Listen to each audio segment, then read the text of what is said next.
Pikpamja e organizimit, pavarësisht se shumë gjëra i atribuoheshin sigurimit shtetit, por cili nuk ishte një organizatë shumë e madhe rreth maksimumi 2000 veta kishte, por që sigurimi i shtetit Ishte bashkëpunëtar. ishte në gjendje të mobilizonte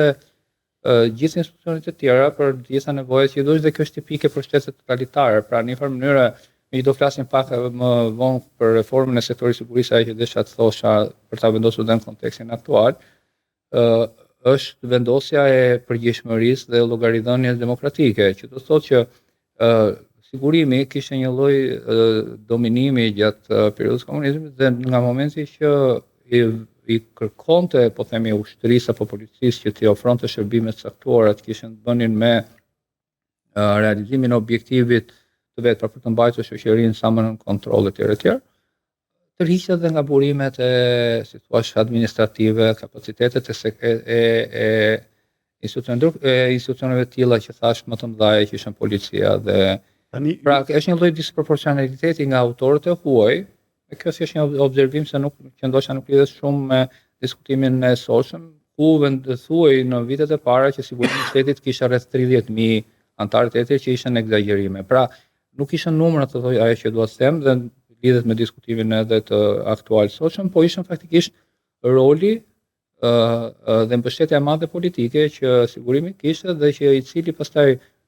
ishte në gjendje që lirshëm të përdorte dhe institucionet. Për ta lindur me situatën aktuale, me që ju e përmendet me drejt, kur thuaj sigurim në Shqipëri, siguri në përgjithësi,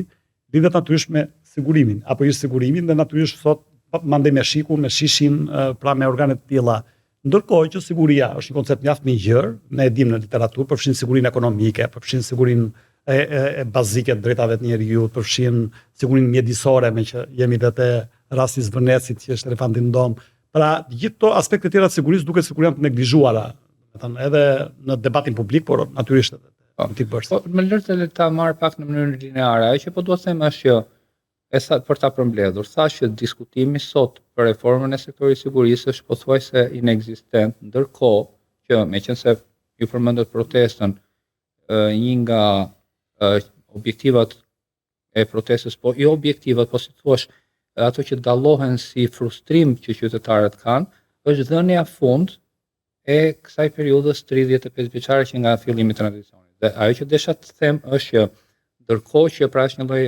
disproporcioni, një lloj asimetrie, ndërkohë që vitet e para të tranzicionit fokusi i diskursit publik ishte tek reforma e sektorit sigurisë, për ato arsye që unë thash pak më përpara, roli të institucioneve sigurisë në krijimin e një sistemi që po themi shtypës edhe pa të drejta, në këto 36 vite ka rënë, pra nuk flitet për institucionet. Por kjo ndoshta se kemi realizuar, reforma ka qenë e suksesshme. Jam ta shtjelloj, jo në atë aspekt, por të them që ajo që po unë dua të them, të marr rastin të them përmes kësaj ftese që më keni bërë, është që kjo duhet në një farë mënyrë adresuar, dhe ky ka qenë edhe qëllimi im përmes barometrit sigurisë të tjerë dhe studimeve të tjera që unë kam bërë dhe komunikimit publik, për të mbajtur pak më në një nivel të caktuar të ngritur diskutimin mbi çështjen e sigurisë. Kjo edhe për një arsye tjetër, sepse deri për shkak edhe të mënyrës se si nga rënja e komunizmit marrëdhëniet ndërkombëtare janë zhvilluar, ka ndodhur një lloj desekuritizimi që quhet, pra marrëdhëniet ndërmjet shteteve nga të shumë sekuritizuara që ishin gjatë luftës së ftohtë, ku vendet ishin në konkurrencë ushtarake etj. Mbas rënies së komunizmit, pati një lloj rënje të interesit për sigurinë në përgjithësi, dhe kjo preku dhe Shqipërinë. Ishte një ngritje vitet e fundit në fakt. Pas një rënje. Po kjo është vetëm e lidhur me kapacitetet ushtarake etj. Që shumë e pjesme, ndërkohë që ajo që dua të them unë kur vjen puna për diskutimin për çështjet e reformës së sektorit sigurisë dhe demokratizimit të qeverisë demokratike të sektorit sigurisë, është ndërlidhja midis institucioneve dhe performancës.